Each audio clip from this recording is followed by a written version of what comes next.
Hey everyone, this is Mason, and you're listening to HerbRally. Our goal for the show is to help you along your herbalist journey no matter what stage you're at. Today's episode is another edition of the Herbalist Hour, and this time I'm joined by Phoenix Aurelius with special guest host, my good friend Logan Keister.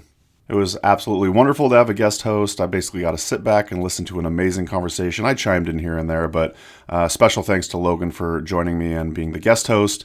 But yeah, this was really great to get to know Phoenix. I've heard of Phoenix's work for some time now. So in this chat, we go over his origin story, how he found himself on the plant and alchemical path. We also chat about how he studied multiple healing traditions such as TCM, Ayurveda, Mongolian and Tibetan medicine. And we get to hear why Phoenix thinks it's important to learn more than just one tradition of medicine. Phoenix also tells us how he explains to someone when a spagyric or other alchemical remedy is indicated versus using teas, tinctures, powders, etc. This conversation is very wide-ranging, very in-depth, and I really loved getting to know Phoenix a lot more in this conversation. To learn more about Phoenix and his work, all the different products and education that he has, go to phoenixaurelius.com. Of course, links will be in the podcast show notes.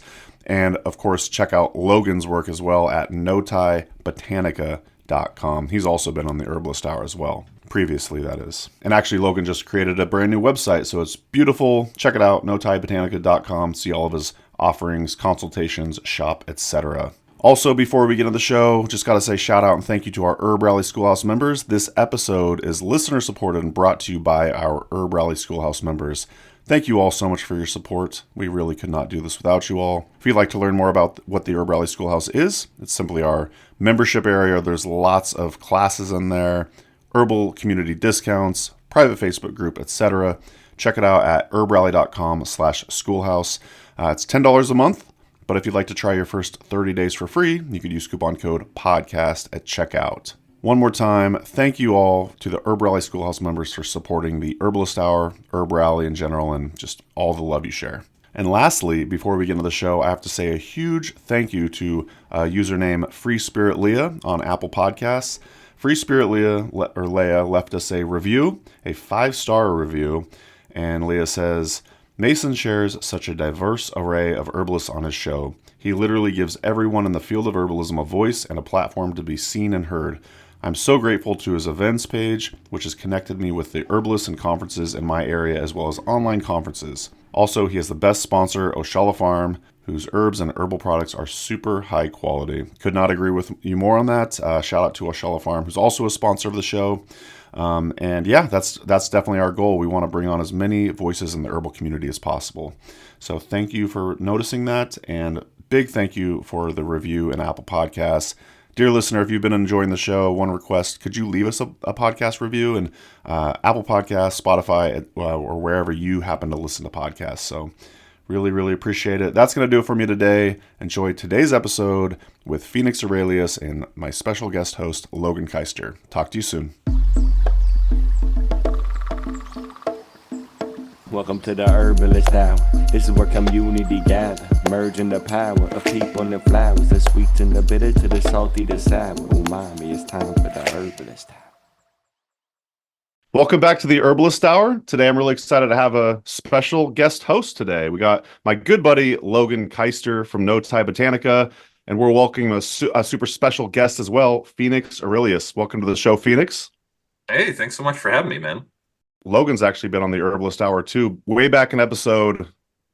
Well, shit, I don't remember which episode Logan was on, but it was a really good one. Also, right before the show, I was listening to Phoenix's podcast. Phoenix, what's your podcast called again? Called the Alchemical podcast. I like that. Alchemical, and Logan was on the show quasi recently, and yeah, I felt like I was just hanging out with both of you in my earlobes. So I'm super stoked to get to know Phoenix's work a little bit more. But Logan, why don't you kind of introduce yourself here and kind of kick things off? Hey everyone, Logan Keister here. I'm an herbalist with my company Botanica, and I was really blessed to get connected with Phoenix over at the Good Medicine Confluence this year, where him and I just really connected. Our host Wolf, who's a mutual friend of all of ours, just got us all together, and it's just really stoked to have Phoenix on here because, like Mason mentioned, I got to be on his podcast, and since then I've become a huge fan of the podcast. There was a recent one on Finnish herbalism, which was really excellent, talking about things like how to use leeches medicinally. You're not going to hear a conversation like that on any other podcast.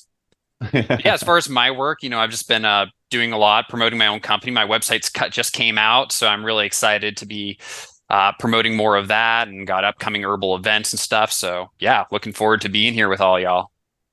Absolutely. And that's notiebotanica.com. Noti. That's right. Well, actually, since we're on it, Phoenix, why don't you kind of plug your website? We're definitely going to get to a lot more of your work, but what's your website? Sure, yeah. It's my first name, last name.org. So phoenixaurelius.org. You may have to spell that out for some folks. Yeah, that's PhoenixAurelius. And as per usual, links will be in the YouTube description of the podcast show notes. And by the way, Phoenix, you're Phoenix Aurelius. That's such a better name than Mason Hutchison. No, it's really not. And what's funny is it's like you'll see in the description sometimes when I'm going on other podcasts, people will be like, "Oh God, it's cringy. Why does he call himself that?"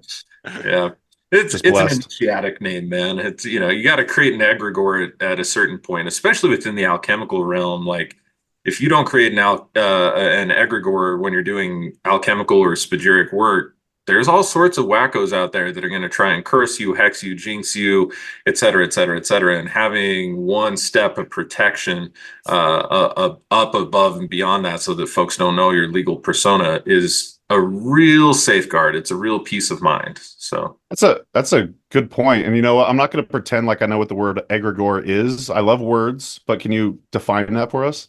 Sure, yeah. So an egregore is essentially a type of entity. Like every type of business that you see is technically an egregore. So people serve egregores, and egregores serve a purpose. So a business typically that you would like recognize, like any corporation, let's say like Nike or McDonald's or whatever, they stand for something, whatever it is. Making burgers, making shoes or clothes, athletic, whatever it is. And they can typically, the entire purpose of their business can typically be summarized by just a logo. But so it's more ephemeral than like an actual physical person. It's something that exists as like an astral construct, as a way of creating an entity. And a lot of people in the realms of esoterics are quite familiar with the construction of egregores for a wide range of different purposes, be they magical or protection based, or like I said, even legal entities by definition are technically egregores. So totally. What do you think, Logan? Yeah, that's why I'm doing some special practices on Thursday night. It's a particular egregore with that time. I think there's certain times and energies you can it's like I think we think of physical entities, but I think there are entities within ideas and concepts, and the more we feed into them, whether they're corporate or even religious identities or group identities, or the egregore of HerbRally that we're feeding into right now, And we've taken on the dandelion in our logo, which I think is very emblematic of our egregore. I'm not sure if I'm using that correctly or not, but yes. Okay, sweet. I'm just gonna hijack the first question here, and I actually would like to hear the story about when Logan and Phoenix met. Phoenix, would you mind telling us about that whole experience? Yeah, man, I'd love to actually, because it was a kind of a bit of a long time coming. So I have a pretty good relationship with Wolf, Jesse Wolf Hardison, and he and I were in touch because we sponsor the Good Medicine Confluence every year, well, at least for the last 3 years now. And typically since that time, it's only been Dr. Kenneth Profrock and I that have ever had the privilege of them even considering for us to teach 4 classes. And when I was in written correspondence with Wolf, he was like, actually, man, there's one more dude that I just couldn't turn down another class. We had to give him 4 classes. And I was like, oh, really? I was like, if you're down, share the titles with me. I would love to learn about this. If you hold them in high esteem, already I hold them in high esteem. And he sent the course descriptions over to me, and I was like, yeah, no, you were totally on par with that one, Wolf. this guy sounds like just a powerhouse of a dude. So when he arrived at the Good Medicine Confluence, which was held last year at Lake George, our booths were like right next to each other, and I was like, "Yes, yes!" And That's the best. what was cool was like he was hanging out. I didn't know it was him, but I had a feeling that this was Logan. We're driving into the Good Medicine Confluence. We look down, and there's like some dude just romping around out in the woods, like looking for things, maybe herbs, maybe a stream, maybe looking for fish. Couldn't tell exactly what was happening in that split second I was driving by, but I was like, there's a homeboy. And it ended up being Logan when he walked in and started setting up his booth. That was Logan. It was like, dude, this is like long awaited for me. I'm really pleased to meet you. And we got talking, of course, both being speakers and having 4 classes each, it was a busy time for each of us. But we found some time in the vendor area to like sit down and chat and just hit it off with him, man. He's one of my homeboys now. I love it. I Yeah, you saw me just rubbing a bunch of, I was looking for wild aromatic plants to rub on my skin to keep all the mosquitoes and flies off of me. So I was down by the river looking for fish and aromatic plants. You called it. Yeah. Super cool, man. Yeah. So yeah, we just hit it off, and I didn't have much of an opportunity actually to take any of your classes. I mean, you saw our booth at the Good Medicine Confluence. I mean, it gets swamped. We always have to hire an extra hand to come and help us. Um, such things will happen if you offer free samples. Well, let's get to know Phoenix a little bit more. How did you find yourself on the plant and alchemical path? Well, the generic response that I've given about a gazillion times now, by fate and fortune. And I mean, I really can't describe it another way. I mean, I was from the time I was about 13, I was really, really into skateboarding. Hmm. And at 16 years old, I dislocated my left ankle 3 times in a 90-day period. And the doctors told me, dude, you're done. Like, if you don't let this heal for more than a year, you're probably not ever going to skateboard again, let alone walk on it. And so I just had to like give myself lots of downtime. And after giving myself plenty of time, because I dislocated it on March 1st, actually, tomorrow would be an anniversary of when I dislocated that ankle. But I gave, probably until June or July of that year, and just kind of, wasn't doing anything else. And eventually I just started going back up into the woods. Where I lived in Utah, there was this little national forest, Cache National Forest installation called Fernwood Forest. And it's heralded because there's this big, beautiful castle, actually. It's like a private residence, but they built it as a castle right at the entrance to this place, Fernwood. And I would always go there, and my friends and I would hike there, usually just to dope it up. We go and smoke a bowl or whatever in the woods. And what ended up happening was that I found myself there a whole lot more because all my friends were skating and I wasn't. So I was up there smoking a bowl and playing guitar one day and writing some songs. And I just had this like really crazy music. I'm sitting, there's all of these scrub oak trees, they're only maybe 12 feet tall or whatever. And I'm sitting in the middle of this little grove, and there was a perfect little rock that I would sit there and write my songs on. And the sunlight was just filtering so perfectly one day, and it started shining on a yarrow plant. And I looked around and I was like, I don't know what that plant is.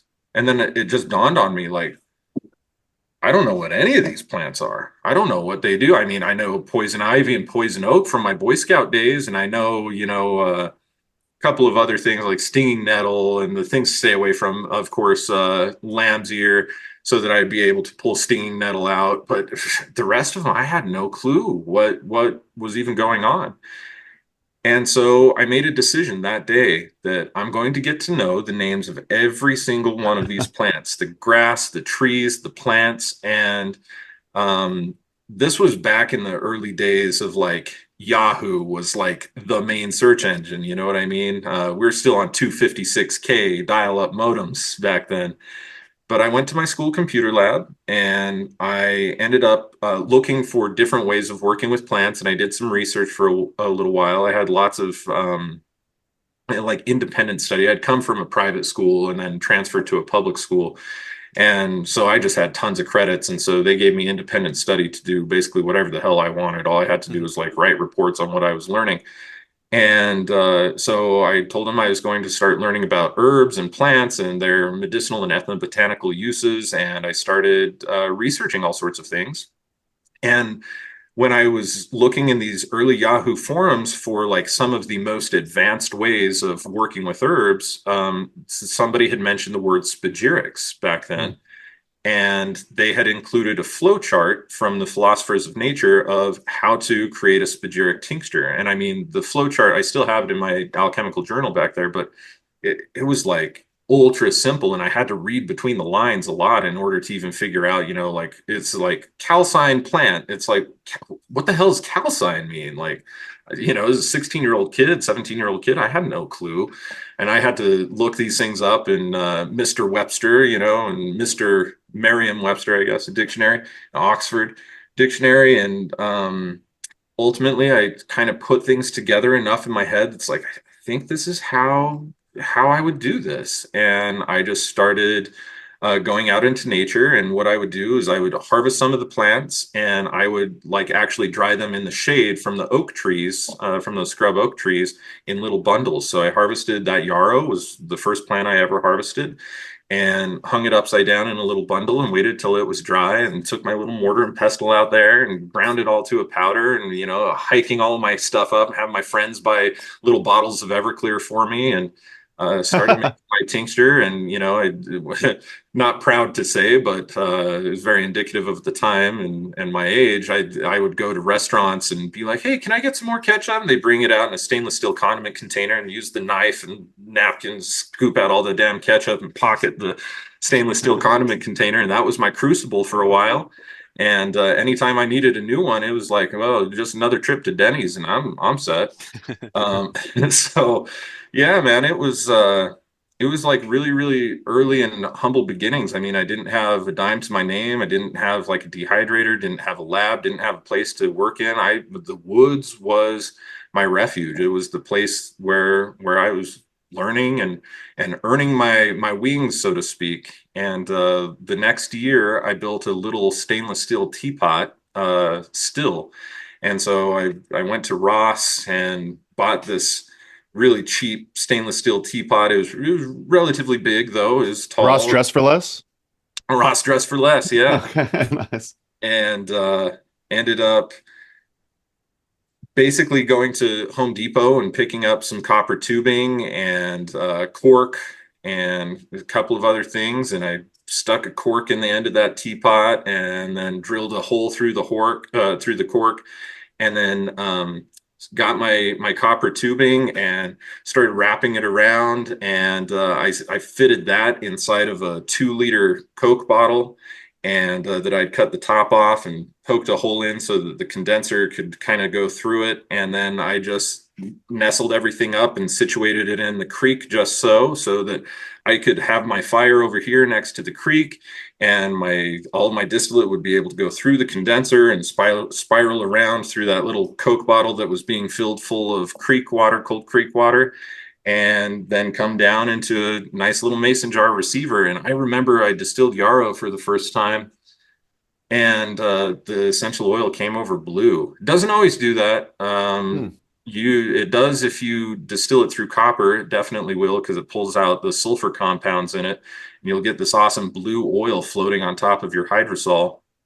And I was just blown away, and I was hooked. I was like, whatever it is I'm doing here, this is my life path. Like I want to be doing this. And it took a few years, man. Like I had to earn my wings, in order to even fund like getting proper alchemy labware and stuff like that, having normie jobs, muggle jobs, whatever you want to call them.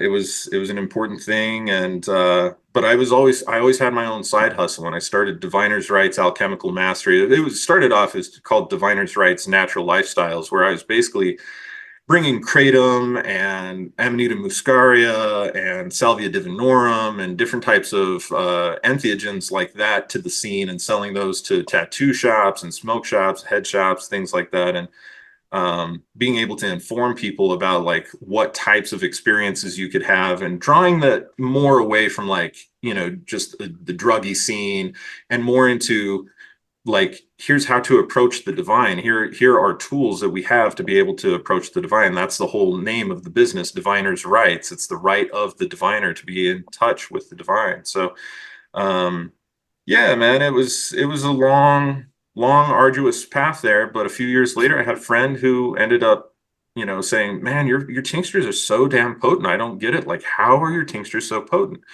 And we compared notes, and she said, spagyrics. And I said, yeah, spagyrics. I have a flow chart. And she says, well, that's part of the alchemical tradition, right? And I said, no, I had no idea. And she said, well, the largest alchemy school in the world was here in Salt Lake City. They might still be around. You should check it out. It turns out they were closed 2 years before I was even born. But she was talking about the Paracelsus Research Society run by Frater Albertus.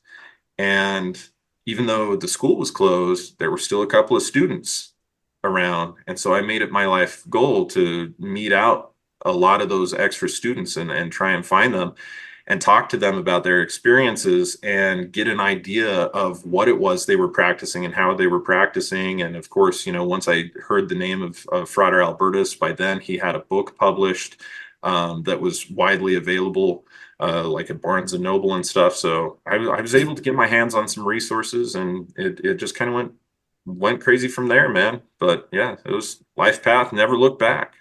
Yeah, I never knew that about your background. That's really cool to hear that story. And actually, I think my next question is going to lead well into this because, when we were having our conversation last time, you were kind of mentioning one thing I respect about you as an alchemist, by the way, is I meet a lot of alchemists and they're very much on the alchemical path, but they have no knowledge of herbalism or other traditional healing systems whatsoever. And they're just trying to market these metallic things that seem a little bit like, oh, I hope there's no actual lead in this, like oil of lead, and it's actually safe to consume. But you've actually had a lot of experience with different healing traditions. And I knew you had experience with Ayurveda, alchemy, and some Western folk herbalism.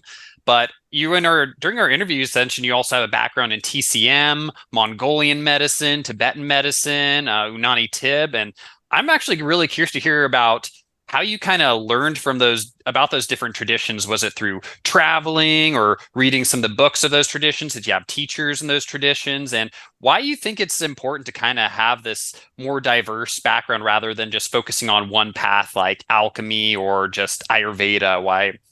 Kind of curious to hear some of the background and how you got into those other Those are healing systems. Those are good questions, and ones that I don't think anybody's ever asked me before.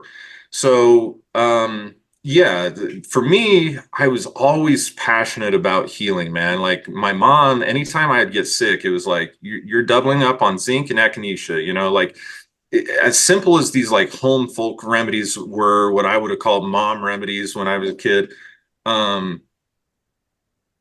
I just knew that they worked. I mean, I had experience with it, it was like an existential experience for me growing up. It was like, if I'm starting to get a little sick, I'll take a little bit of this, take some elderberry, do something like that. And I ended up getting better. And of course, by the time I was 18, I was already so anti-establishmentarianist that it was ridiculous. I was trying to inform my parents about the hazards of genetically modified foods. And of course, when you get tied up in that, you find out about just, corporatocracy in general and pharmaceutical companies and all these other types of interrelated things. And I became very, like I said, anti-establishmentarianist to the upteenth degree. And so for me, as an avid reader, and again, like, this kind of draws back to my school days. Like, I had independent study and they let me study whatever I wanted. I mean, I was studying Icelandic language one day, I'd be studying, German and other things another day. I've always had a proclivity for languages. So linguistics and languages were a big part of it. But that ties you into culture and different traditions. And as I was studying about like Sanskrit, for instance, that's where I was learning about like Rasa Shastra tradition and Ayurveda and also Unani medicine. And I just, would get like little tastes here and there as a young kid. And I always knew like, oh, those things exist. I would read histories about, like the old alchemists, which I've always had an interest in. I had no idea that spagyric was even part of alchemy until like 2 years after I started practicing.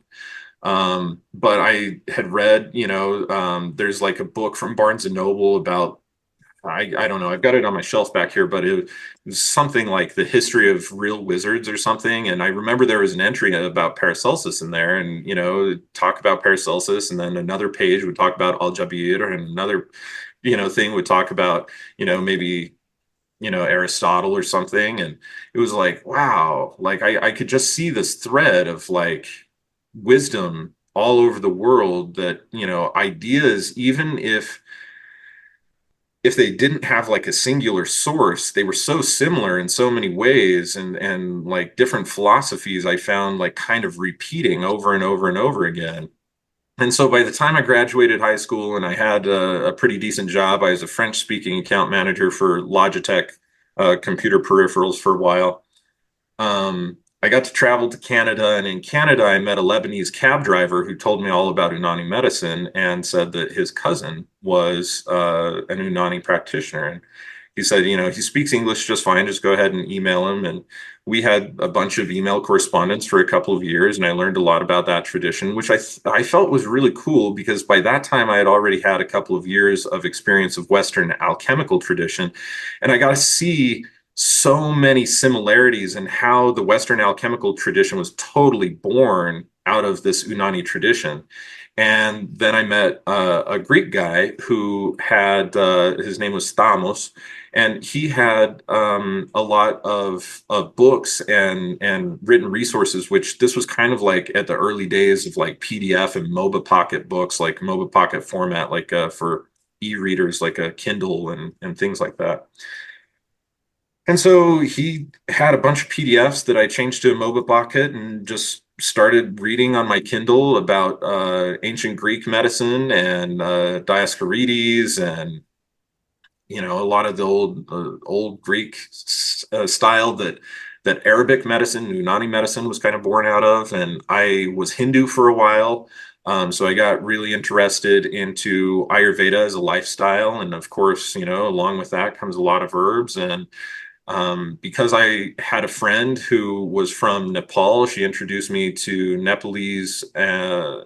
It's like Nepalese and Tibetan style medicine, Buddhist medicine, basically. And so I got a bunch of resources and some firsthand concepts out of that. And, that led me into TCM, because I kind of see like Himalayan medicine is what I would refer to it as, more than Tibetan medicine these days. It's kind of like a perfect hybrid almost between Ayurvedic medicine and TCM. Like, you find concepts of both actually within the tradition. And so that kind of got me into that. And I bought tons of books, and I've just always been like ridiculously studious. And then I end up, like I say, by fate and fortune, ending up meeting people that know enough about it that it's like when I have questions, I'll ask them things and they'll be able to guide me or point me into particular areas and directions. And I'm just a very hands-on dude. So like, I first started learning, I don't know if you can see that. Yeah, you should be able to see one of them. I've got a TCM doll up there on the bookshelf. I bought a bunch of needles and I started needling on the doll first to kind of get an idea of proportions of where I would need to needle, and then, start needling myself a little bit. And it's like, oh, that's not that hard. I mean, some of the points you need to be really careful with, but a lot of the more common ones you really don't. I mean, you can feel that fascial layer when you hit it, and it's like electric. So, the depth was just a really easy thing, and the combination of like soon the proportions that are used in order to find acupoints within TCM are actually really easy because they're all based on like finger widths and things like that. And so it's just like very visually and easily intact. You don't have to measure things with inches. It's like you're measuring things with your finger or with the patient's finger or whatever. And yeah, so I just anything that I want to know, I just like dive into really, really deep until I feel like I have a firm enough foundation of it, and then for what I want to do, of course, and then I just kind of move on. And so that's the way that I've picked a lot of things up, is by books and just like meeting people. To answer your second question though, Logan, which I think is probably one of the better questions I may have ever been asked. It's like, why is that important? Well, I don't know that it is for everybody, but for me in my path, it's been really awesome because it's given me a very holistic view of how to view medicine in general. I've been able to see that there are underlying or underpinning philosophies that are extremely similar between a lot of different medicinal traditions, but then there's also these really cool peculiarities that you don't see sometimes from one tradition to the next, or you see kind of similar, like for an example, you see a similarity like in TCM or in Taoist medicine. We have three treasures of Jing, Qi, Shun, right? In Ayurveda, we see a grouping of three, but they're not necessarily treasures or philosophized in the same way, but we have Kapha, Pitta, and Vata, right? So we have these three basic groupings of things. And even though they don't see eye to eye, they have enough similarities that it's like, what is it? If I were to draw a Venn diagram, what is their overlapping area? And what I end up doing is drawing these Venn diagrams of all these different traditions and finding what the overlapping point is of them all. And that is, to me, kind of like the perennial healing philosophy, the quintessential healing philosophy of humanity, as it were, throughout time, and as far back as we have written records or legends or whatever. And that has influenced me a great deal. And by the time I started studiously getting into Paracelsus medical work, because when you learn alchemy, everybody quotes Paracelsus and they say, "Oh, Paracelsus said this and Paracelsus said that." Half the time, actually, they're saying Paracelsus said, but Paracelsus is really two different people. Paracelsus one is Paracelsus himself and Basil Valentine, which was a posthumous name for some of the publications of Paracelsus. And then there's pseudo Paracelsus, which could be any number of different authors that wrote under the name of Paracelsus, which you can flesh those out real fast and real easy if you know how Paracelsus actually writes. Because unless it's talking about some sort of dogma of Christian theology that gives you your reasoning and your understanding for why things are the way they are, it's not Paracelsus. He had his own brand, man, his own way of looking at things that was tied into the scriptures, and the Catholic Church did not like him. The Lutheran Church did not like him because he had his own way of being able to look at and philosophize things based on Christian scripture. And you find that as a common thread throughout every single one of his works.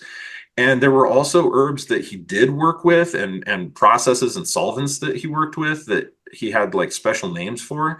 And if you don't see those in these other works, like, that that's a fake work. And so a lot of works are kind of attributed to Paracelsus today that alchemists are quoting all the time, have nothing to do with the dude at all. And so at a certain point, I got really sick of like some people telling me like, "Oh yeah, Paracelsus said this," and then other people who are from the scholastic community being like, "Nah, they didn't." And the only way for me to get to the bottom of it myself was to buy these hundreds, sometimes thousands of dollar books of Paracelsian works, actual legitimate Paracelsian works, and study them academically, and go through and do a lot of my own translations as well from the initial German that he spoke, which is different than modern German. And had to get like really deep into it. And when I started studying his work, kind of everything came into focus for me, because if I pushed the theological reasoning to the side for 1 minute and just took a look at the principles of what he was saying, that and the perspective of all these overlapping Venn diagram kind of areas of these other traditions, they damn near align perfectly. And so that's what my pathway was. And now these days, basically I am taking, Paracelsian work, and for the last 5 years, very, very intensely, but realistically for about the last 10 to 15 years, I've been studying Paracelsianism as in-depth as I can, each one of his principles, each one of his causes of disease, each one of everything, and then putting it to clinical scrutiny and testing, because I don't have any agenda to prove that what Paracelsus said was right. I just want to prove to myself if it's right. And I want to be able to find those things out so that I can become a better clinician, a better practitioner, a better philosopher, and of whatever tradition works the best for me. And so that's kind of what I've done. And we're at a point now after all these years and, hundreds and hundreds and hundreds of clinical case studies of, showing this and this and this, and split tests like crazy. If I try it this way, try it this way, which works best. And if I run this thing on this person versus run this protocol on this person who have the same symptoms, what do I get the better results from? And then repeating those results and seeing if there's a repeatability to it. I've now come to the point where I've developed, or still developing, I suppose, my own brand of medicine, which we are starting to call Aurelian medicine.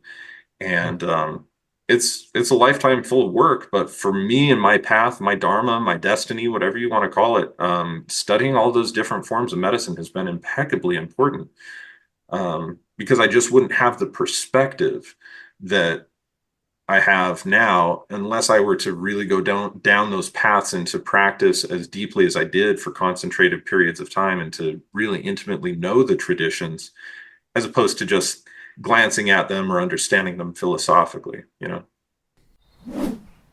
everyone, it's Mason. Just a quick interruption from the show to let you know about our 13 herbal freebies. If you go to HerbRally.com, on the navigation bar at the top of the page, you'll see a button that says Freebies. Just click there and you'll sign up for our email newsletter. And in exchange, we're offering 13 herbal freebies. That's ebooks, webinars, videos, downloadable audio, and discounts to cool herbal companies. So if you'd like to check out these freebies as well as sign up for our email newsletter, we update you about current events, new monographs, new videos, etc.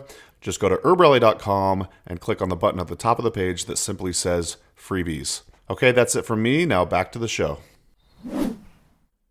Yeah, that's beautiful. Really well put. And I think it fits so much greatly into the whole idea of the alchemical philosophy having this sort of perennial thread going through it and stuff, and being able to see these kind of philosophies showing up in different traditions. And I think Paracelsus very much himself was such a well-traveled healer, and I got to learn so much from other traditions. So if you're going to follow in the Paracelsus's footsteps, you should be doing something similar to that. And actually, I'm going to skip one question and go on to the next one because I think this will feed in really nicely. But I've been really curious to, I hear you talk a lot about your research and this research that you're working on, but I'm curious, what research are you working on and what are your kind of plans to do with this research? Is this something that you're going to be sharing with your students or publishing in a book, or are you going to be publishing this research? I'm curious to see what the whole, where this research is leading towards and what you're currently working on.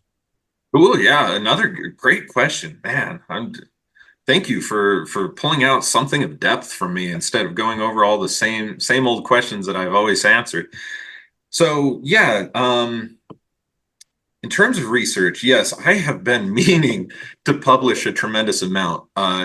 See, here's the thing, for instance, in 2014 and 2015, I ran an astrological research program, and it was basically called a spagyric medical astrology research program. And so the way that I've always structured my research programs, because I don't want to take money from outside investors, I want all of my research to belong to me, and I want to be able to have freedom to publish what I want, when I want, how I want, without it being spin doctored in any way, shape, or form in order to produce money. And investors inevitably always end up wanting to make a return on their investment. It's just the name of the game. And so they have a priority with it in order to be able to make that return. So the way that I've had to structure things is that if you want me to perform research on you, for instance, you've got to put up the money in order for me to be able to work on you as a client. And so the way that that looks for most people is not that different than I'm paying you for this service. And it's really not that much more expensive for me to run research on them than it is for like them to go to some sort of clinician in another established form of medicine. But my point with the research is that, I can't guarantee results. I'm going to do everything that I can. That's my intention, is do everything that I can in order to provide results for you. But my first intention above everything is to be able to sort out the wheat from the chaff here. I need to be able to find out what is actually working and what is not working. And if I can find out what is working, you bet your ass I'm going to help you.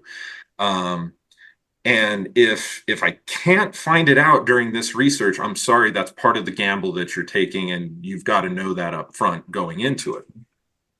So people are basically funding their own wellness program, their own wellness research, and I'm just the one doing it.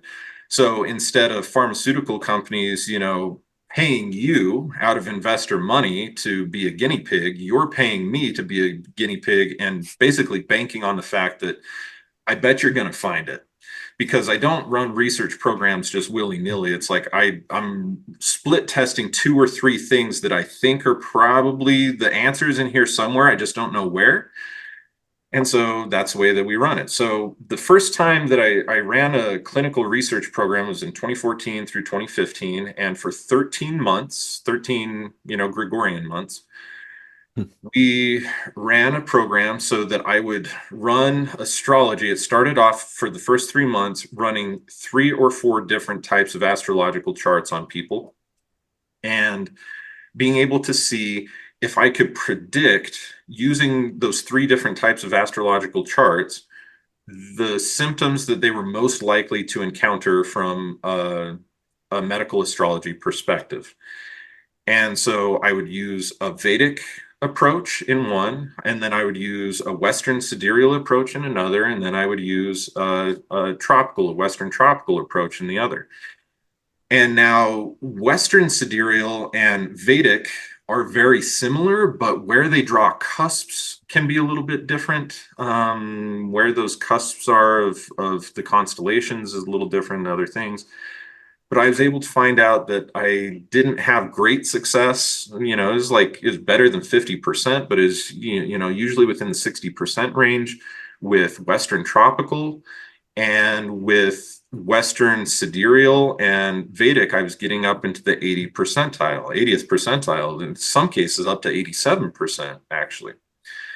So we quickly ended up being like, okay, cool. It's not important for us to run this tropical kind of chart anymore because we're getting a greater success rate with this. And then I started thinking about like what other things that are space weather related could possibly have an effect on people's health that I can't calculate. And it's like, well, solar flares, right? Solar winds, coronal mass ejections, the displacement of the K index, of the geomagnetic field, barometric pressure each day. Like these were things that we can't really predict and we don't really know what to do with. And so when we would get to the end of the month and I had all that data stored from where the clients were, the research clients were, and their barometric pressure, and were there any major solar flares and things like that, the results went up into the 90th percentile. It's like, if I knew some way of, like predicting that information, then I'd have a little bit more data to draw from. But it still wasn't near 100%. And so for me, it was like, well, what do I do from here? And after those 13 months, which we helped a huge amount of people during that time, I remember there was one dude that came to see me for a prostate issue that he'd had for like 30 years. And basically what I do is I not only would run their their astrology after those first 3 months, but I would actually custom create spagyric tinctures, 8 of them every month for every individual custom spagyric formulations. There was one for every day of the week. So one for Monday, one for Tuesday, one for, Wednesday, so on and so forth. And then there was one for every day of the week, which corresponded to the planet of Ter, Earth. So we were able to decrease his symptoms by like 85%. He was able to start practicing yoga and do a number of other things, whereas before, I mean, poor dude was basically glued to the toilet and just in pain all the time. And so that was a big one. I remember that there was a client that I worked with that had severe bipolarity, and her bipolarity just completely diminished, and clinically she didn't have to take any other medicines or anything else after that time. And so I knew that there was something to this, but I just really didn't know what. So I just kept running research. And finally, the end of the 13 months came. And I think by the end of that, I had worked on something like 57 clients, 47 clients, 57 clients. I can't remember what the number is now. It was a decent amount of years ago. This is a decade ago now. So, yeah, after I got done with that, I just kept trying to work out, like, what is the way that I can actually calculate things. And I started working on like spiral models of astrology, knowing that we're not actually rotating circularly. First of all, we're rotating elliptically around the sun, and secondly, that we're actually catapulting through space at a certain degree. And so I was looking at Nassim Haramein's astrophysics models, and I was like, I was trying to create this spiral chart, and I just couldn't get the math to work out. Finally ended up getting with Athan Chimenti of masteringthezodiac.com, and he drew these really interesting boundaries for the constellations that were within 1 degree of what you could actually get when you're looking at the sky. And that suddenly gave me a 97% success rate. And then when space weather and barometry were thrown in, bingo, I was at 100% accuracy now. And I could predict what types of symptoms people were likely to experience. And I would also have the opportunity to be able to address it using various spagyric formulas, with the caveat that not every herb I realized that was talked about in, say, cool peppers actually had a planetary affinity for the plants that he said that they did. And of course, these days we're working with more planets than what they had. And so there were some things that I needed to work out there. So it was hitting the lab and trying to figure all of that out. And it's like, does this actually belong to Jupiter? Does this belong to, say, Uranus or Pluto, for instance? Does this actually belong to this, or does it belong to this? And I've just had so much split testing, and like I said, just trying to separate out the wheat from the chaff, and having a deep respect for the traditions that all of this information was born out from, but also realizing like I can't get it to add up properly if I just practice it the way it was passed on to me. I actually am finding that there are differences that I either need to change or improve upon in order for myself to have success in the ways that I want to see the success. And so that was really kind of the beginning of all of my clinical research, was just trying to find out that one piece, that one causation of disease called ens astrale that Paracelsus had philosophized about, and trying to like puzzle it out and work it out clinically and see how can I figure this out? Because he talked about it, but he didn't say what to do about it when he found it. So yeah, and then a couple of years later, we found the SE5, which is a piece of, it's like an intrinsic data field analyzer, a piece of equipment that is able to do what some people now refer to as quantum scalar analysis and quantum scalar balancing, or intrinsic data field analysis and intrinsic data field balancing. And I was hiring a tech at the time, and he was able to basically find out intrinsic data field information for me for all of our clients.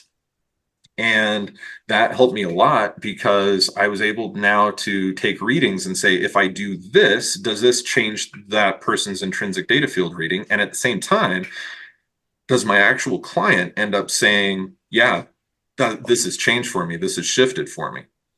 And when that happened, then I was able to collect a lot of data. And so now we're at some 300, 400 different clients that we have intrinsic data field data for the application of spagyrics, the application of just intrinsic data field balancing for various herbal medicines that have nothing to do with the spagyric pharmacopoeia, for lots of different types of things. And so I can actually see, are things effective? Are they changing the IDF, but not changing the person's experience, and so on and so forth?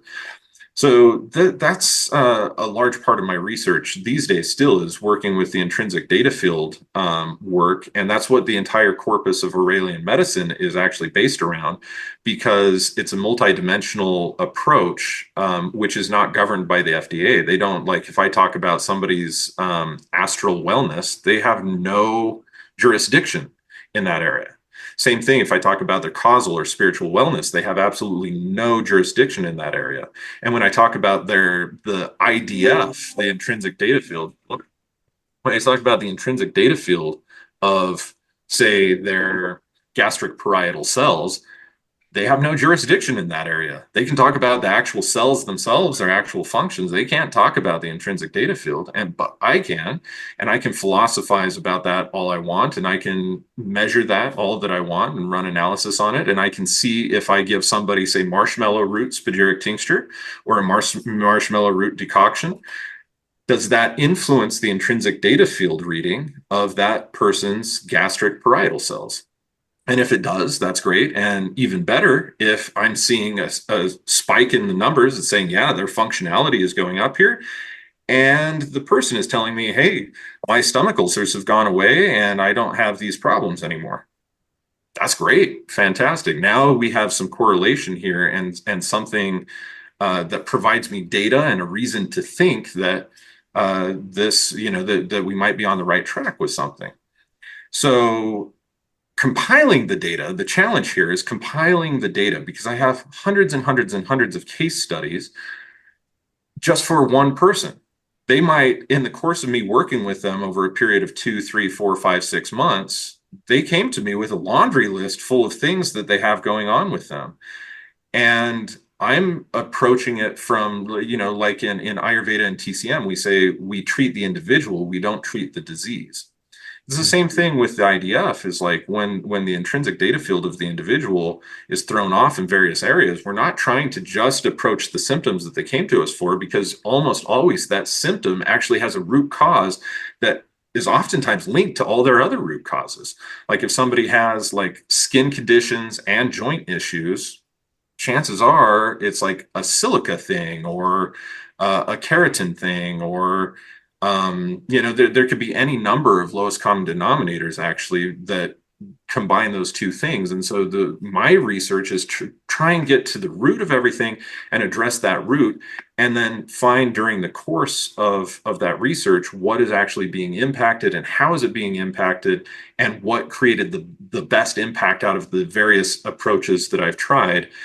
And so I could say, yes, I've approached it scientifically, but I've not approached it as micro scientifically as what I would like for somebody who is extremely skeptical and scrutinous of the method to look at and say, well, this was good science.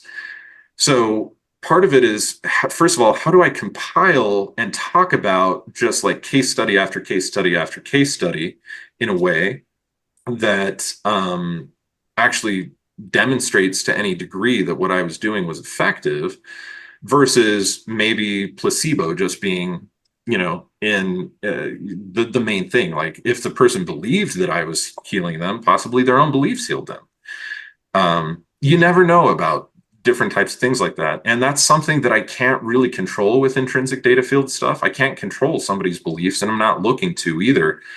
But a lot of people are pretty skeptical who come to work with me. So, how do you put that in there, and how is that like a factor that you can factor in? So at the present moment, really publishing just really case studies And it takes a long time to write about the 5 or 6 months and all of the different things, because like, they might let me know, oh, hey, I'm feeling better. And it's like, okay, cool. I'll go in and do some research and add something else to their intrinsic data field broadcast protocol. And so day after day after day, the approach that I have might have actually been changed just a little bit or tweaked in a certain way. Take this out, add this, add a few different things here, see if this is more effective, whatever else. So it makes it kind of hard to write about actually in a logical and sequential frame without giving away enough information that I'm breaking HIPAA laws. So there are some challenges to publishing a lot of the wellness data in particular. Now, I've also been doing research on spagyria and been able to find different items of pharmacopoeia. At the present moment, I've worked on well over 500 different herbs that have an intrinsic data field standard attached to this amount of herb to this amount of alcohol as a ratio, with this amount of salt added in and incubated in this particular way in order to create this particular type of thing for spagyric tinctures in particular. And we're getting really close to publishing that. In fact, we have about 3 years of data at the present moment on that, and we are through about a year and a half of those herbs. So I think I'll be publishing probably about 300 different herbs and a standard for them here before long. And we are like my wife said today that she has compiled into the spreadsheet for me about 150 of those from our lab notes. So we're getting pretty close to being able to do that. And that will be published as a book with a follow-up online course about it as well. People who've been working with me for a while know that I already have a course out on how to make spagyric tinctures, but the biggest problem that everybody has always had is, well, how much of each herb do I add? And the generic answer has been, well, you treat it kind of like a primitive herbalist, like 1 finger worth of herb to like 3 fingers over the top worth of alcohol or menstruum or whatever. And that might be a decent way of approaching it from a very simple perspective, but having a better standard in place is, I think, really important for a lot of people, especially people who are learning, and even more so if we want to standardize an entire branch of medicine where these remedies are designed particularly to impact the intrinsic data field in very measurable and consistent ways of the research clients. So that's some of the work that I'm doing now. We're currently in the work of publishing the spagyric tinctures, which is kind of like the earliest, most easy to craft item of spagyric pharmacopoeia. And then I'm moving on to essences later this year, starting to research those. That might take another 3 to 7 years in order for me to split test everything, get all the data that I need from that, and be able to know, like, oh yeah, if you do it this way, here's the result. If you do it this way, here's the result. These items of pharmacopoeia consistently affect the intrinsic data field of people with these types of conditions, and so on and so forth. And so it's a really slow moving research, man. But for me, it's just kind of important to do. I don't know why. It's like a soul calling, I guess. It's kind of my destiny, my dharma, I suppose. And I've always wanted to have that around, and nobody was going to create it. So it's like, well, I guess that's the work that I've got then. Very cool. Yeah, I'm looking forward to seeing that getting published. Big impetus for that question was, during our interview, you mentioned all that astrological research you'd been doing, the one that you just mentioned before. And I was like, oh, cool. I want to look this up. Like, what's the p-value? Me and my scientific research brain, I want to look at them like, wait, I can't find this anywhere. So look forward to seeing you publishing some more of that stuff. Before we go on, I think it would be, I hate to give you a question you've probably been asked a million times. I'm not going to ask you after the last few. I mean, we owe it to you now. Yeah. Well, I'm not going to ask you what is a spagyric, because I feel there's enough resources out there that people who are interested, and a lot of people probably know about that today. But really, someone who's coming to you and they're like, hey, it's like, I got a bunch of lemon balm growing in my backyard, and this wizard dude wants to charge me all this money for a spagyric, like what's the difference between it? I could just go out and pick some lemon balm, or I could go pick up a lemon balm spagyric. So when is it recommended that you would take a tea or a powder or tincture, or when is it you tell someone, okay, this is more indicated for using these spagyric or essences or these more alchemical medicines? Yeah, that's really important. And even defining which item of spagyric pharmacopoeia to use. So when people usually just use the term spagyric, what they're actually referring to is a spagyric tincture. But here in our lab, we make spagyric tinctures, spagyric essences, spagyric elixirs, 3 different grades of essences, actually.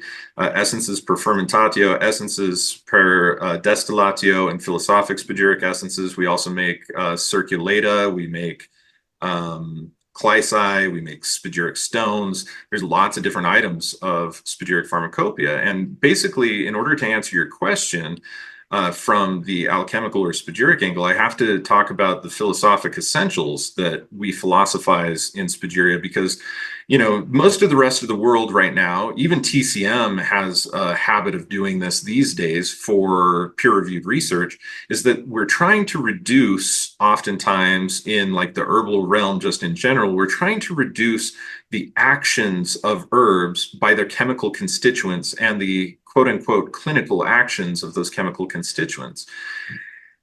And in spagyria, we cannot do that.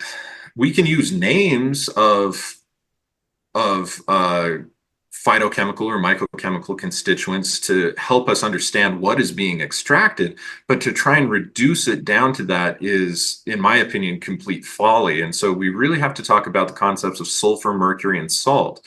Sulfur is always going to be the medicinal virtue of a plant itself, and there's 2 different grades of it. One is what can be pulled out through like making a tea or a tincture. It's going to be the color in particular of the plant, what gives a thing its color. It's, for the most part, it's like flavor profile and things like that. That is going to be the fixed sulfur. Scent, though, or volatile aromatic compounds are typically and the terpenes especially, are going to be referred to as the volatile sulfur of a plant. And so sulfur, just in general, is an archetypal overarching principle that includes both fixed and volatile sulfur. That is kind of the medicinal virtue. The spirit is the animating component to it that connects that plant into the source of unity, into the monad from which all things originate and to which all things return. And so there's like the spiritual component of the plant, and then there's the body of the plant. And we call this the salt. Now, depending every different spagyric and alchemical medicine is going to contain at least one of those, and usually in spagyria they're going to contain all 3 of those to some proportion and some degree. But whether it's going to have no fixed sulfur, just volatile sulfur, and a lot of spirit and a little bit of salt, that's one item of pharmacopoeia. Whereas if it's going to have, say, water-soluble fixed sulfur, no alcohol-soluble fixed sulfur, volatile sulfur, which would be like terpenes or essential oil, a lot of salt, and a little bit of mercury, that's going to be a different item of pharmacopoeia. And basically, it works on those same levels. When we talk about the soul, we're actually talking about the psyche. And so when we talk about in modern Western or allopathic medicine, you know, doctors have been saying since like the 1980s that maybe 90% or more of all disease has a psychosomatic source, or it's psychosomatic in origin.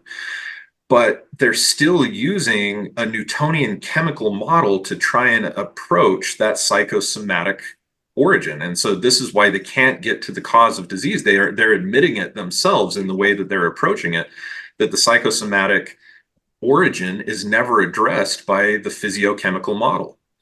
And so realistically, from a spagyric perspective, what we're saying is that, yeah, we do think that psychosomatic origin is a major cause of things, whether people feel guilt about things that they've done by transgressing their own conscience, or whether they have traumas that are inhibiting their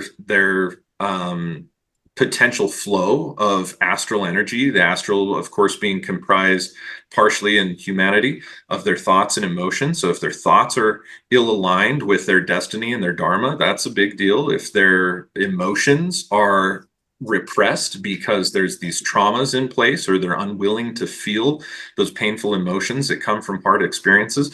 All of those things get stored in the body, and they because there is a flow of energy in spagyric cosmology from the spiritual to the causal to the astral to the physical. There are multiple different chinks in the chain that if you have a spiritual crisis, you will undoubtedly have a causal, astral, and physical crisis in the channel that corresponds to that spiritual link to the physical. If you have an emotional crisis, that's going to descend from the astral into the etheric. The etheric is what Paracelsus called the archeus, and it's just the halfway point, or really to say the meeting point between the astral and the physical plane. It's like, it's not one or the other, but it's we would say electromagnetic, definitely, but it's the interface of electromagnetism in the body. And so just like acupuncture, it basically exists within the fascial network that is in and around all of the organs. And if that piezoelectric charge of the fascia doesn't actually interact properly, then the cells and the tissues, of course, that are comprised of those cells, they don't respond properly because they're not getting the right electromagnetic impulse. And so, from a scientific angle, that's how this kind of looks. But emotions, are essentially magnetic, and thoughts are electric. And so when our astral body, which is comprised of our electromagnetism, out of place in any real significant degree, we end up having disease in the physical body because energy precipitates from those higher sources down to these lower sources. And so the way Spagyria approaches this is to be able to take plants that are able to work with their sulfur or their mercury or their salt on the subtle channels that are blocked for that individual, and then to be able to match the remedy to the type of condition that individual might be experiencing. So, like, for instance, bipolarity, schizophrenia, we have noted, is usually a result of electromagnetic assault of what we would refer to as an entity, or an external energy, an external electromagnetic energy, if you want to refer to it that way, that influences that person's neurology. And so you can try and manipulate the neurology, but the neurology is the physical component. We need to get to that electromagnetic area of the astral and be able to impact that. And we can do that through herbs that have high quantities of volatile aromatic compounds that play a part in opening the channel of that person's neurology. And you can see that even like if you go and research like essential oil therapy for neurological development, you can see herbs like frankincense and helichrysum, and like especially Japanese helichrysum, and a number of others really can help in these types of ways. And that's just through the inhalation of these types of volatile aromatic compounds. When we are actually crafting a material that can go into the body and instantly into the bloodstream sublingually and cycle through the entire body, healing not only the electromagnetic deficit that exists in the neurology, but also those neurological receptor sites in cells as well, because it's traveling through the whole body. Now we see that there is a much better chance of being able to address that condition, and from the level of its origination. So different items of spagyric pharmacopoeia always match the level of imbalance that the disease originates from. And that's why the multidimensional model is so important to a spagyrist, especially one who practices what we would now refer to as Aurelian spagyria within the context of Aurelian medicine. That being said, to get to your to backtrack to the first question is, hey, I've got lemon balm in my yard. Why would I buy a spagyric tincture of lemon balm as opposed to just like making a tea or an infusion, a decoction, or, a simple tincture, whatever, myself? Is that spagyric tinctures are really awesome from a chemical perspective because they perform iatrochemistry. And when we're adding a potassium base back into a tincture that's been made with very, very little water, 5% or less water humidity, when we add that back, the less water there is, the greater the esterification will be. And an esterified substance, from a chemical perspective alone, actually increases the absorption rate, increases the bioavailability, and it increases the rate at which that medicine can cycle through the system of that individual without being decomposed by enzymes and heat and other things, because it becomes more stable.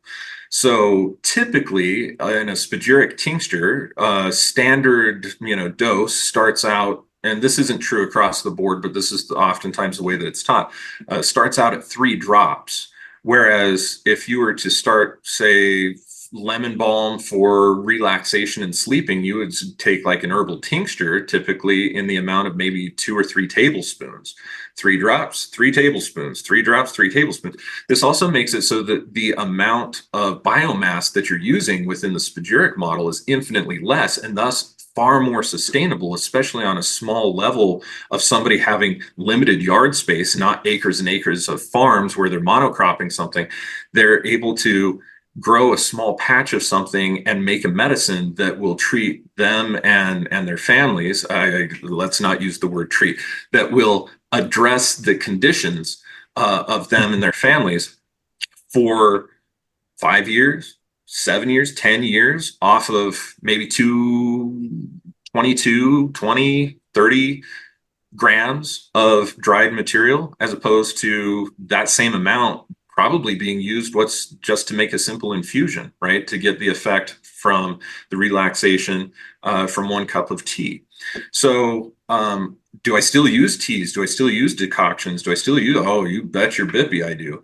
I think that there are places for both things. It's just that if you really need a kick, or you need to address something that the tea does not have philosophically from the spagyric or alchemical angle, or the decoction. The difference between a tea and a decoction is really just the length of time that something has been parboiled, right? So, or infused, typically an infusion is even at a lesser rate of heat for a lesser duration of time than a decoction.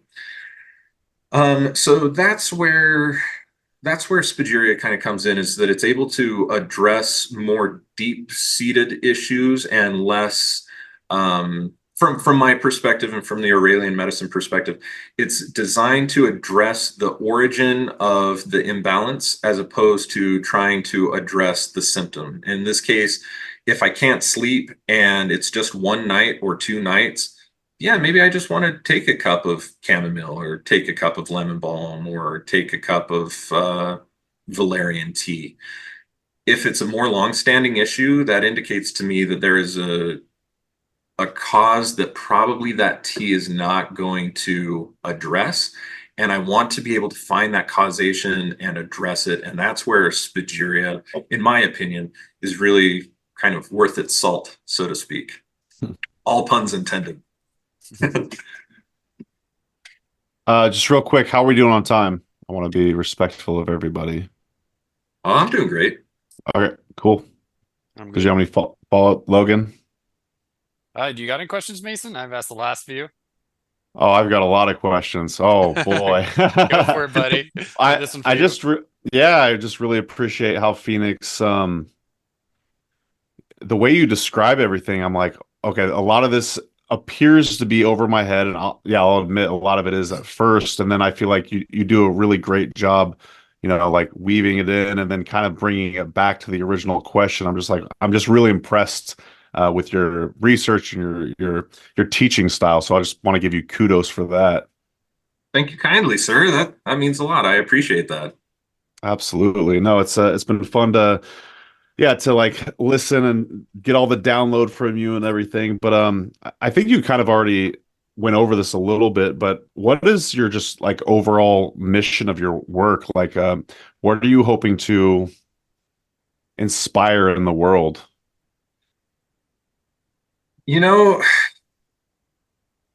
I've got to really define that for myself, I think, because a few years ago, that used to be, I want to stand on Paracelsus' shoulders, and I want to offer the world something that was similar to what he offered, and even kind of in the same vein, but I want to figure out, there was so much. He was in the 1530s, so there was so much that has transpired between then and now, and different worldviews, different problems. I mean, hell, in the 1530s, we had what, 80 different toxins or something that a person could be exposed to. Now, the list of just PFOAs and PFAS are well into the thousands. Some people theorize that there's more than 6,000 forever chemicals. So the amount of toxicities that we're dealing with, even just from that one causation of disease, have grown so much.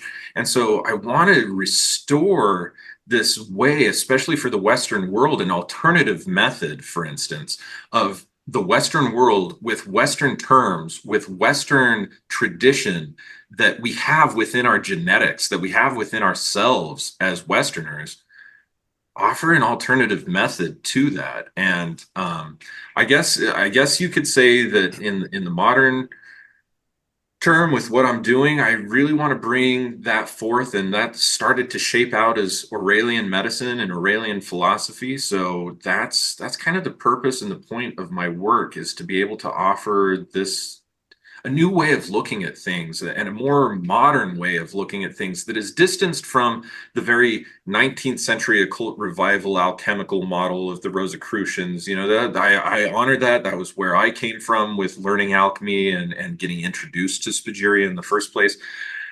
But it's very outdated, and it's very ceremonial, and it's very pompous, actually. Like, all these alchemists out there are saying that, they're trying to, they're working on this and purifying their ego and blah, blah, blah. That's not what I've seen. I have seen that the alchemical world is not a community. It's an adversity, or it's not even diversity. It's just adversity. It's people saying, I know this better than you, and I know this better than you. And that's why I've even had to rearrange the way that I teach alchemy and call it my own brand of alchemy. It's Aurelian alchemy, or differentiate my form of spagyria from the way that other people might be exposed to it, or the way that it's been written about in books by other authors. Is that actually there's enough differences that I'm going to call this Aurelian spagyria. And I think it benefits everybody to have a wide range of different experiences. And I don't want anybody to think that, my way is the right way or whatever else. It's just that my way is my way. And it's what I have researched, and what I think is important, and what I can show is important. I think is the biggest differentiating factor, if I had to draw one, is that I have repeatability and gone through great lengths to demonstrate, like, if you do this, then you can achieve this. And I have a good number of students out there who are working in that realm and showing the same results that I'm showing. And so, hopefully with enough time going by, people will be able to recognize that. And then the other thing that, realistically, that I'm really passionate about is applying alchemy to every aspect of our life, alchemical principles to every aspect of our life. And that is the philosophy that I have created, called Alchemiculture. And of course, my podcast is called the Alchemiculture Podcast. And I try and expose different ideas that, make it little bite-sized chunks to inspire transformation of sociology and of personal transformation inside of folks. But, the way that I view it, and the way that I philosophize about it, alchemy is just kind of this overarching philosophy that we can apply to everything, whether it's an idea, or whether it's something physical, or whether it's one of our emotions, or whether it is, something even more abstract and more subtle than those things. And so providing a framework for that is really important. But in particular, as it relates to culture, with Alchemiculture, I want, like, the realm of medicine and healing to undergo and have these undergo transformation by having these alchemical principles applied to it. And same thing with, like, our governance and our idea of, like, what is government in general, what is our concepts of, like, theology or cosmology as a human race. How do we get on the same page to a certain degree? I mean, diversity is awesome, and I love it. Like, I really love it. I think more than most, because I draw from so many different cultures and speak so many different languages and things like that. But again, how do we get to the Venn diagram and find what is common between us, because when we find that ground and we relate to each other on that ground, those are the things that are undeniably and ineffably human. And they're the things that define us individually, and they're the things that define us sociologically. And because humans tend to be such an important and critical role on this entire planet, it is absolutely imperative, in my mind, that we begin working from these places of commonality, of our humanity, and learn how to interact with each other. I think our greatest coevolution as a species can eventually hit a point where we can live once again. Maybe it never happened, but I'd like to think that it, so that we can live in harmony with our surroundings and with Earth and with each other by understanding these commonalities and transforming the aspects of ourselves and our societies to be congruent with those things. So, boom! That's the intro right there. We're gonna clip that. That's gonna be right there, right before this intro song. That was beautifully put, man. I was just getting goosebumps listening to you talk right there. I absolutely loved it, Logan. No, that was great. Yeah, definitely. We could just open up the thing with that. That was great. Absolutely. Well, this has been a lot of fun. We're an hour and 20 minutes in. And again, like, I want to be respectful of everyone's time. I do want to, first of all, thank you, Phoenix, for coming on. We've got maybe a couple more wrap-up questions for you, but I want to take a second to honor and thank Logan for joining us as our special guest host. Really appreciate it, Logan. Maybe spend a little bit of time talking about you and your work and where more folks could find you. I know we talked about it briefly in the intro, but yeah, I'd like to plug you and your work as well. Sure. Yeah, this has been a really wonderful conversation, talking to my two favorite bearded brothers over here and stuff. I love it. So yeah, as far as me and my work, my company is called Noti Botanica. That's NOTI. It's based out of where I live, where I was born, where I'm from, which is a big part of my herbalist practice. I consider myself an Oregon folk herbalist. I've been foraging since I was a small child and really developed my practice here in the Pacific Northwest, working with many different herbalists. And so, yeah, if people are interested in following my work, I'm just coming out with my new website, notibotanica.com, and it's going to really give people access to a lot of my writing, because I've been posting a lot. If you want to see me on social media, I post a lot of stuff on Instagram, but it's always kind of limited me to small things. But I've just been writing like these very large pieces. A lot of it's been published in the Plant Healer Quarterly, Wolf's big publication. So if you're signed up for that, definitely check out some of my articles there. But really excited to be getting some more of that out to people. So it'll be free access to a lot of my writing. And just if you want to sign up with consultations with me, I'll have whole links for that, describe my whole practice as a vitalist practitioner. And new job I just got is I'm going to be actually working for the Oregon Outdoor School. So I'm going to continue my teaching adults, but I'm also getting to teach 5th and 6th graders not only about foraging and wild plants, but I'm also going to teach them about shelter building, fire building, kind of take out more of my bushcraft skills, because I'm very much an avid outdoorsman. So if you got 5th and 6th graders in the Oregon area, I may be getting to teach them about some outdoor skills. So I'll be working with Coil Outside, which is just an awesome company with a lot of great other instructors. So it's going to give me a real great team of people to work with. So people interested in keeping in contact with me, check me out on Instagram or Facebook. That's Noti Botanica, NOTI Botanica. And stay tuned for my website. It should be coming out by the time this podcast is released. Yeah, and just dear listener, thank you, Logan. That's notibotanica.com. And dear listener, please pause if you haven't already and go subscribe to Alchemy Culture. Did I get that right, Phoenix? Yeah, Alchemical. Yeah, Alchemical. All right. And definitely check out the episode between Phoenix and Logan. I had a blast listening to at least the first half hour of it today, and they both go in depth on a lot of really fun topics. And I do want to plug the Good Medicine Confluence. I want to say both of you are teaching there again this year for the 2nd year in a row. Is that correct? Yep. True, yeah. It'll be my 3rd year and Logan's 2nd year, and yeah, to both our combined 2nd year. So are you guys going to request booths next to each other, or maybe it'll just happen organically again? We'll see how it goes. It's all dependent on the organizers, and that's not me. Yeah, Right. exactly. That's, whatever Wolf, Kiva, and Inga decide, man, that's fit with me. I'm fit as a fiddle for whatever they do, but it sure wouldn't break my heart if we were next to each other again. I love it. Well, to learn more about the event, that's goodmedicineconfluence.com. We're going to be doing another Good Medicine Confluence roundtable on the podcast as well to, chat a lot more about the event there. So, yeah, check them out. Again, Phoenix, man, I'm just like super impressed. It was great to get to know you. I'm stoked to check out more of your podcast, more of your website. I would like you to take a moment to like plug your. I know that's not what we're here for, but I'd really like you to plug some of your products. I was listening to your podcast before we jumped on the call, and I listened. You had like a spagyric a monthly club of some sort. I don't know if you still do that or not, or if that's like old news. But maybe you talk about your products, your website, your services, and all of that. And yeah, let's send people to phoenixaurelius.org. Thank you so much, man, for the opportunity.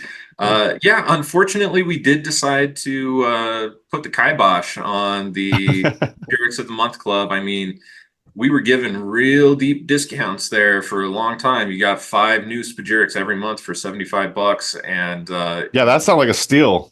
yeah, I mean, when you're considering that, like, usually a single 5 mil is $35. Right.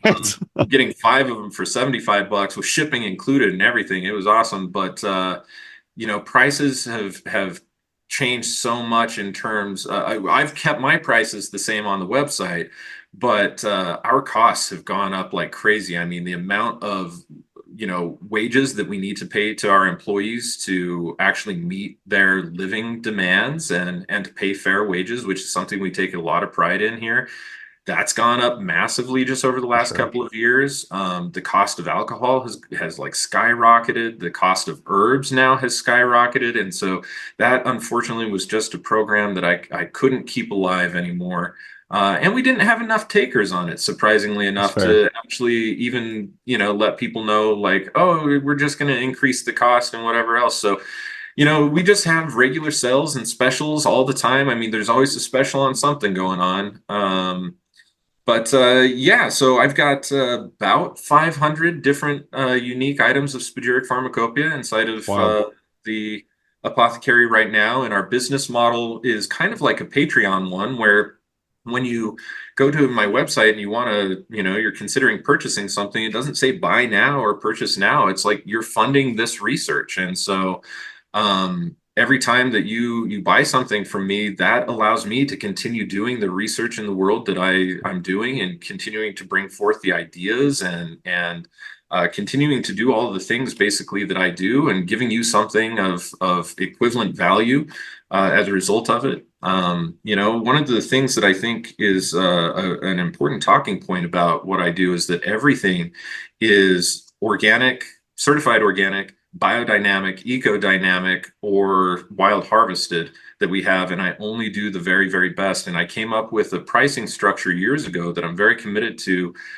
staying with as long as I possibly can, where it's balanced out and fair all the way across the board, so that, like, for instance, when we make tinctures of, say, Cordyceps militaris or Cordyceps sinensis, we're not using substrate grown things. We're actually getting full parasitized caterpillars from their respective areas of the world and making it out of the highest quality possible. And those are very expensive ingredients, very expensive materials, but we're able to offer them at the same price as what we could, say, lemon balm, which you can grow in your own yard, so that we keep an equal playing field for everybody. Because these products that we make that are somewhat rare, really high quality, should not just be for the extremely financially privileged, in our opinions.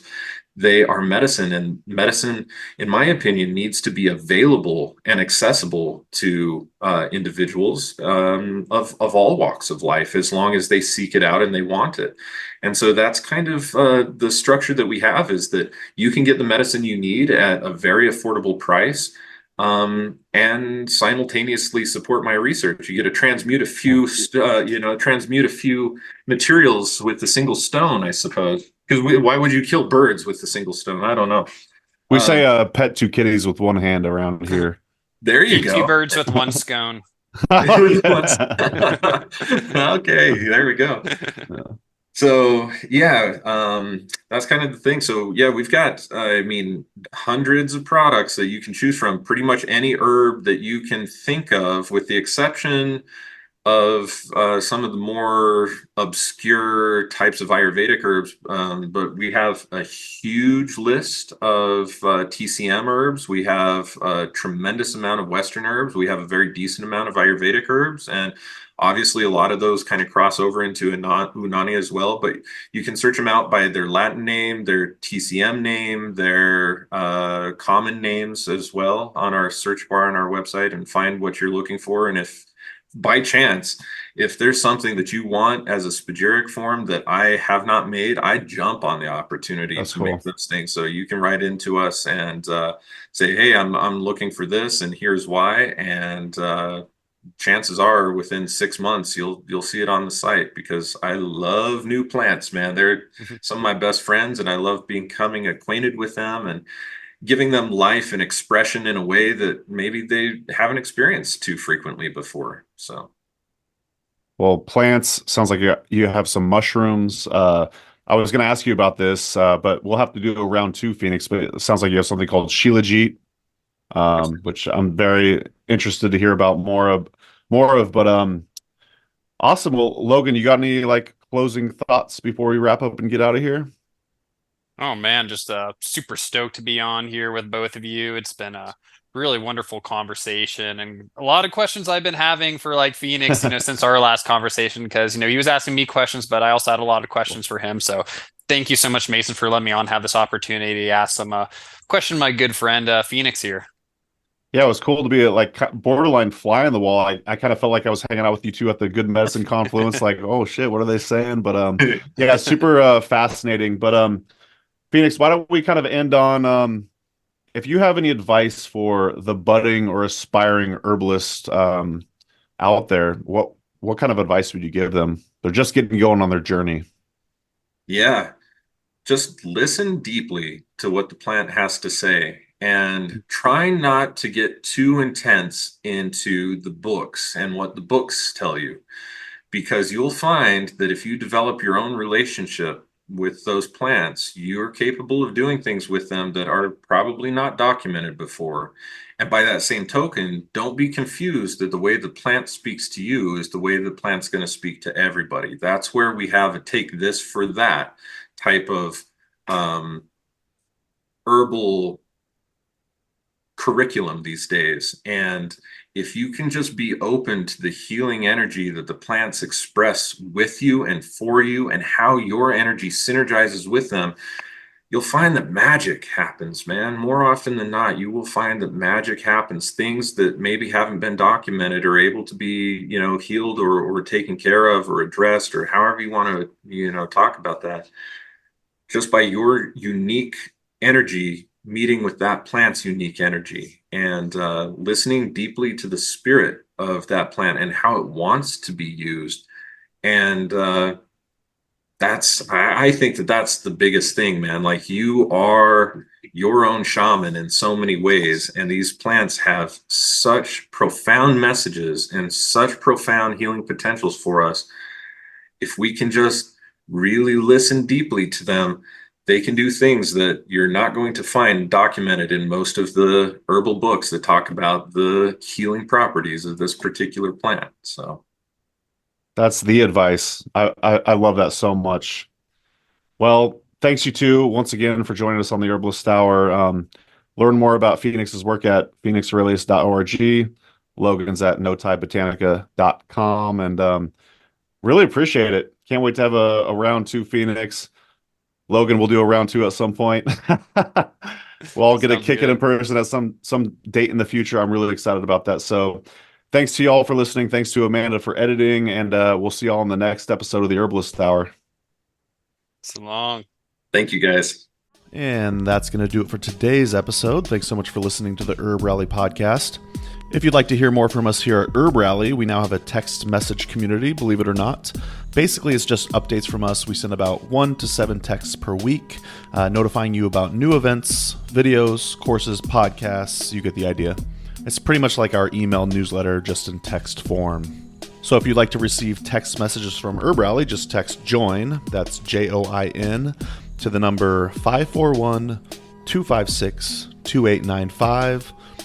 Again, that's JOIN to number 541-256-2895.